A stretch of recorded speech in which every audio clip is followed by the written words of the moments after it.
두만강 개발의 문제점과 기대 효과에 대해 설명드리겠습니다. 나진항은 천혜의 환경을 자랑하고 있습니다.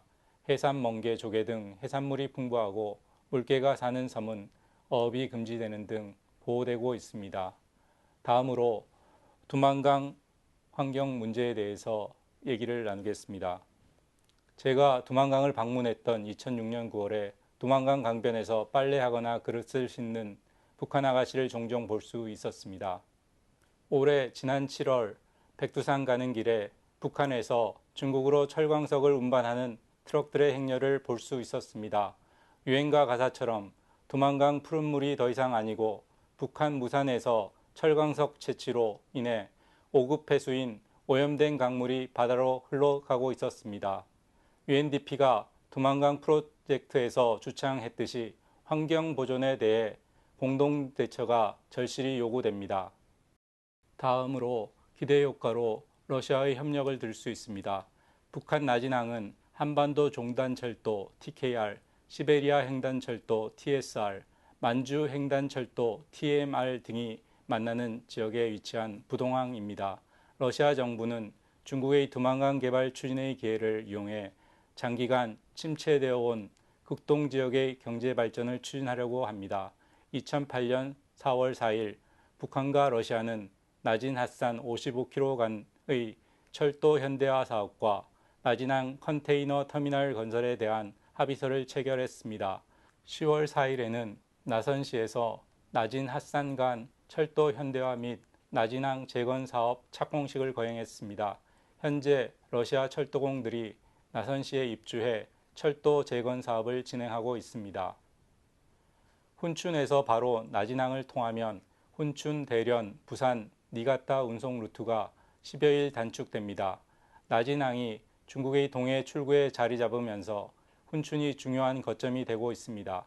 훈춘이 중국 동북 지역의 내륙과 북한을 연결하는 중계지가 된 셈입니다.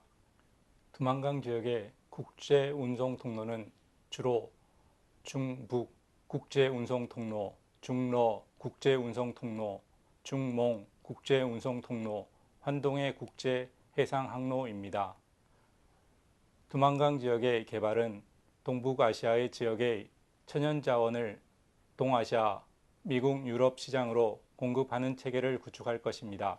그렇게 되면 이 지역은 물류 가공의 거점으로서 동북아 경제 활성화를 견인하도록 구상되었습니다. 두만강 지역은 동북아 지역의 요지에 위치해 유라시아 대륙의 가교로 동단의 터미널이 될 것으로 보여집니다. 향후 창지2 개발 계획이 활성화되어 두만강 유역, 도문-훈춘, 나진선봉 개발 사업이 확장될 것입니다. 그렇게 되면 여기에 한국 기업이 중국 기업과 합작 또는 국제 컨소시엄으로 참여하게 될 가능성이 높아지고 있습니다. 더 나아가 창지2 선도 지역과 연계해 중러 간의 도로 항구 프로젝트와 북중 간의 도로 항구 지역 프로젝트를 추진할 것입니다. 또한 이 프로젝트를 통해 중국과 몽골을 가로질러 두만강 경제지역과 동북아 경제지역을 아우르는 새로운 경제 성장 중심지로 부상할 것입니다.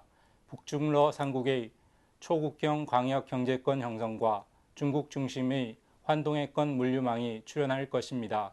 이는 궁극적으로 중국 주도의 동북아 국제정치 경제 구도가 출현될 가능성을 높여줍니다.